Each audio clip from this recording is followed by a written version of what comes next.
Welcome to my presentation. It's unfortunate that we're not able to meet actually in person in Paris, and this is taking place virtually.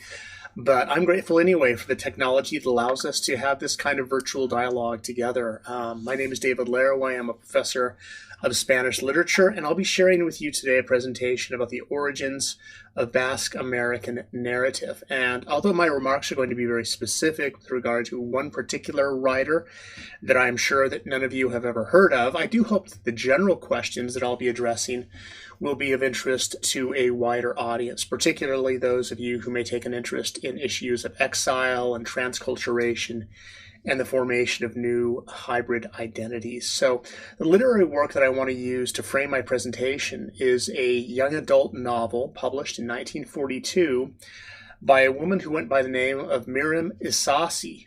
She had fled the Basque Country in the 1930s during the Spanish Civil War, eventually found her way to the western United States. And like many exiles of the war, she continued to feel a keen attachment to her homeland and almost felt called to be a sort of ambassador at large for the Basque Country, communicating with representatives of the exiled Basque government who had fled to New York. She thought of herself really as bearing a special kind of responsibility to bring the culture of her homeland to a broader public, particularly as the Spanish Civil War came to an end in 1939 and fascism took hold. Now, we don't actually have a lot of bibliographical, or I should say biographical information about Isasi. We don't know much about her life, but she apparently came from a rural area outside of the Basque city of Bilbao, which was and continues to be the largest and most economically significant population center of the Basque Country. We're talking about a very small region, which may be unfamiliar to some of you, straddling the border between Spain and France. It is divided into traditionally 7 provinces, 4 on the Spanish side of the border, 3 on the French side. It doesn't have any particular political status as such. Historically, Basques have often longed for a sort of political autonomy that hasn't been necessarily granted to them, at least in the form of a recognized autonomous state. Its economy is dominated, historically has been dominated primarily by heavy industry, by fishing and agriculture, although the economy today is much more of a high-tech economy. And Basques are famously proud of their distinctive language known as Euskera or Euskara, which is a language isolate, meaning that it is unrelated genetically to any other language currently known. So this is where Miriam Isasi is coming from. And the early decades of the 20th century saw a small but nevertheless significant outward migration from the Basque Country to destinations such as Argentina and the United States as Basques sought improved economic opportunities. The phenomenon has often been referred to as chain migration, particularly in the case of Basque migrants to the western United States, as one migrant would find work. Typically work herding sheep. They would send word back to friends and relatives in the Basque Country and invite those family members and associates to join them. The economic pressures driving outward migration would later be compounded by political pressures as well, the outbreak of the Spanish Civil War in 1936, and then the post-war years when the imposition of Francisco Franco's dictatorship in Spain resulted in the curtailing of the rights of minority cultures and languages, including the culture and language of the Basques. So back to our author, Isasi. Isasi went into exile and she wrote 2 books. One was called Basque Girl, published in 1940. It was a sort of fictionalized memoir of her upbringing in the rural Basque Country. And it contains lengthy, lovingly detailed descriptions of particular Basque cultural practices. And then a second book, published 2 years later, was called White Stars of Freedom. It appeared in 1942 and in fact was finished only a few days after the Japanese bombing of Pearl Harbor and U.S. involvement in the Second World War. Now, Isasi wrote in English for an English-speaking readership who presumably had no knowledge whatsoever of the Basque Country, which again was a geographically small and demographically sort of modest population. And furthermore, she was writing at a time when immigrant communities in the United States were looked upon with a great deal of suspicion. So her literary output, therefore, had a kind of double purpose. On the one hand, she wanted to celebrate and, in fact, defend Basque culture in the face of domestic threats in Spain, in the face of civil war, and then a hostile authoritarian government. And she was an ardent Basque nationalist, and as such, her work provides us with a kind of idealized image of the Basque nation, a vision very much informed by the views of the most important figure of Basque nationalism in the late 19th and early 20th century, a figure known as Sabino Arana. Arana had argued for a kind of deeply conservative Basque nationalism, which would be marked by its defense of the Basque language, which of course would be prohibited under Franco, its idealization of rural life and customs, its defense of traditional gender roles, and also an aversion to any notion of the mixing of the races. Arana was stridently opposed to Basques intermarrying with non-Basque, particularly with the Spanish and the French. And Isasi is committed to a kind of version of a Basque nationalism that takes this particular form. So, as a writer who was deeply committed to the vision of Basque nationalism at a time when the Basque Country itself was in peril from Spanish fascism and when she was exiled from her own home, she finds herself in the United States, a country just beginning to enter the Second World War, and at a time when exotic foreign ethnic minorities, such as the Japanese, were being actively persecuted and suspected of disloyalty to the United States, she finds herself with a distinctive challenge. Now, what is her task as a writer? On the one hand, she seemed to see herself as a kind of ambassador at large for Basque culture in general, at a time when it was in peril. But on the other hand, she was concerned to be a voice and a defender of Basque immigrants to the United States, depicting them and their values as wholly congruous with mainstream American values, U.S. values. But how might it be possible to both aggressively defend the nationalism of her native culture while defending quintessentially American values? This is a challenge that she faces. And in 1942, Isasi, who by now had moved to California, publishes a novel called White Stars of Freedom that was written for young readers, young adults. It tells the story of a 13-year-old boy named Narbik Aguirre who belongs to a humble family in the Basque countryside, and the novel takes the form of a Bildungsroman, or a coming-of-age story, as Narbik seeks to demonstrate that he is becoming mature, and he asks his father and grandfather for permission to care for the family's flocks for an extended period of time and face the harshness of the elements and overcoming all the obstacles that will come to him as he attempts to demonstrate that he is becoming a man. And in fact, the bulk of the novel describes his experiences as a young shepherd in the Basque countryside and showing how he effectively internalizes Basque values and the meaning of Basque history as it has been passed down to him from not only his parents, but his grandparents and others before him. And so he becomes essentially a living exemplar of these Basque values, and two of them are presented as being quintessentially Basque values, the value of loyalty and the value of freedom. I won't say a great deal today about the Basque understanding of loyalty, but I'll say this much about freedom. The Basques have long had a reputation for collectively believing in and practicing certain kinds of democratic values and celebrating democratic institutions. They were admired, for instance, by the founding fathers of the United States for having established a kind of proto-democracy long before it was fashionable in other European states. So what happens is Narbeek internalizes these values. And as he is caring for the sheep, he ends up meeting another shepherd who had spent a number of years in the United States, where he had in fact gotten married and had become nationalized as a citizen of the United States. He's only back briefly to visit, becomes sort of a mentor for Narbeek. And when war breaks out and Narbeek discovers that he can really no longer remain in his village, he flees then to the United States, where he will work for a number of years as a shepherd in Idaho, and eventually finds his way to San Diego, California, where his skills of animal husbandry lead him to secure a position at the famous zoo in San Diego.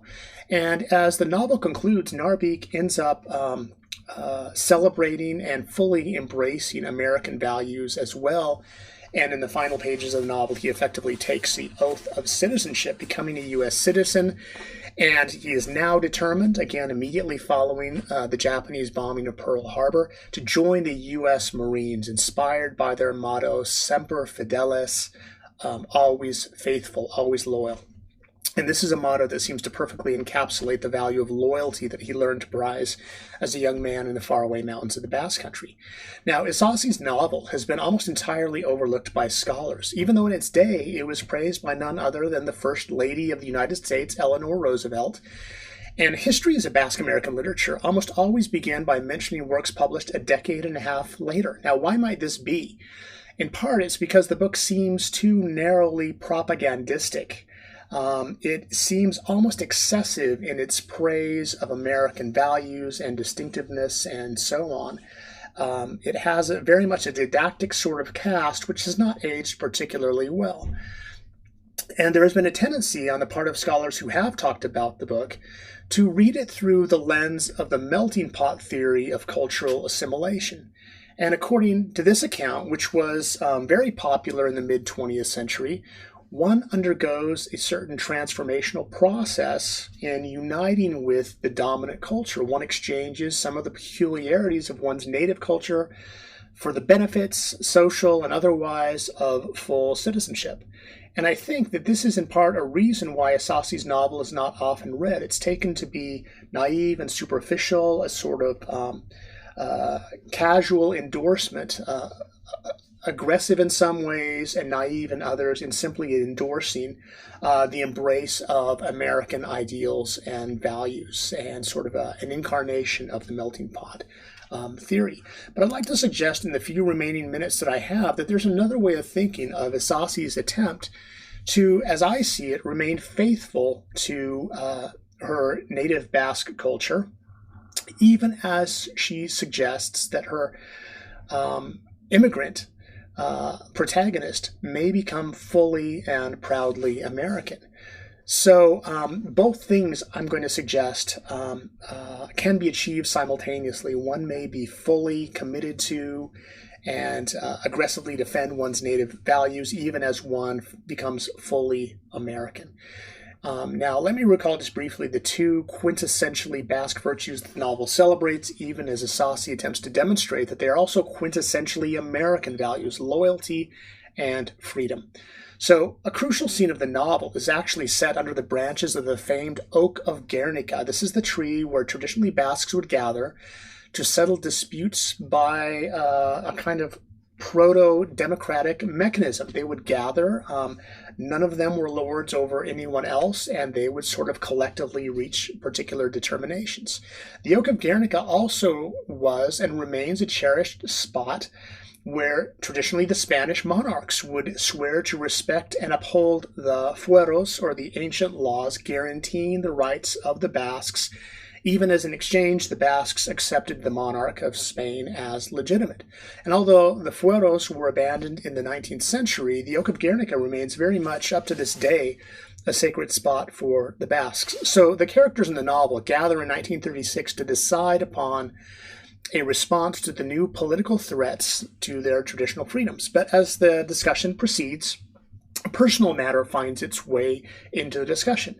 Narbeek's stepsister, Begonia, is coming of age, and she is preparing for marriage. But as a child, she had been betrothed to a young man from a respectable family. But as this young man aged, he turns into a selfish, disagreeable character. And Begonia wishes to break off the engagement in order to marry a young man of her own choosing. As the conversation under the oak of Guernica develops, it becomes clear that this sort of age-old value of freedom, so much cherished by the Basques, has reached a kind of impasse. Insofar as it had always been conceived of as a collective social virtue rather than a question of individual liberty to choose, particularly with regard to traditional gender roles.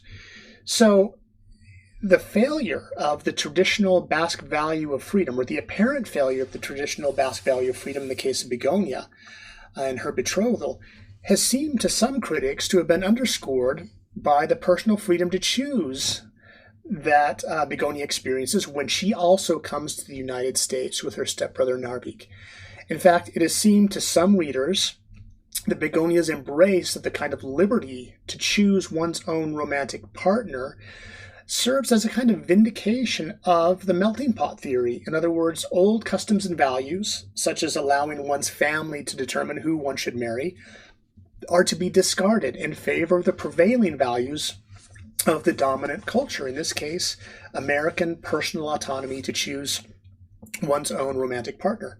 But there's another way of interpreting the unfolding of this process, and I think that it helps us to understand more clearly the significance of Isasi's work. The quintessentially Basque value of freedom is not obviated or undermined by the American notion of individual liberty. And Narvik's taking of the oath of citizenship is not necessarily a renunciation of his own native values. Rather, we may think of the logic at stake in the novel as something akin to the logic of Hegelian sublation. Now, the defining challenge for Basque immigrants to the United States is to determine how one can be fully American without betraying one's traditional Basque roots and values. Isasi suggests that rather than understand the process simply in terms of assimilation or absorption into the dominant culture, we could think of it as an instance of Hegelian sublation. This is my own sort of interpretation of what's going on in Isasi's work. She doesn't mention Hegel. This is a young adult novel, which is very sort of simplistic in the way it presents the issues. So what exactly does this mean? Well, it's a very complicated notion for Hegel, and I'll just offer you a very brief summary of what is at stake here. Hegel, of course, makes use of an ambitious dialectical method to discern the essence of particular concepts. What happens in the process of this sort of unfolding of the dialectic is something known as sublation. And just to read this brief description, which I provided for you in the slide, the English verb to sublate translates Hegel's technical use of the German verb aufheben, which is a crucial concept in the dialectical method. Hegel says that aufheben has a doubled meaning. It means both to cancel or negate and to preserve at the same time. The moment of understanding sublates itself because its own character or nature, its one-sidedness or restrictedness, destabilizes its definition and leads it to pass into its opposite. The dialectical moment thus involves a process of self-sublation, or a process in which the determination from the moment of understanding sublates itself, or both cancels and preserves itself, as it pushes on or passes into its opposite. So something like this, I argue, is at stake in Isasi's treatment of the theme of freedom. Her argument is not that the Basque notion of freedom is merely canceled out and shown to be mistaken as the protagonists find their way to the United States and embrace a different sort of notion of freedom. Rather, it is that the essence of freedom itself is revealed or distilled through a kind of dialectical process.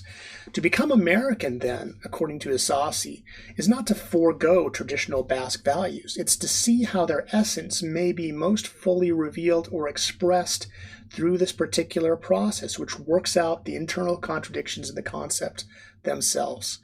And so what the American sort of backdrop provides then for these Basque nationalist characters is a mechanism for recontextualizing their values, not abandoning them, not canceling them, not obviating them, but recontextualizing them and discovering in turn what their essence will turn out to be. It's in this way, I argue, that Asasi suggests that the decision that the Basque immigrant is believed to have to make between their deepest native values and the values of their new host society actually turns out to be a false one.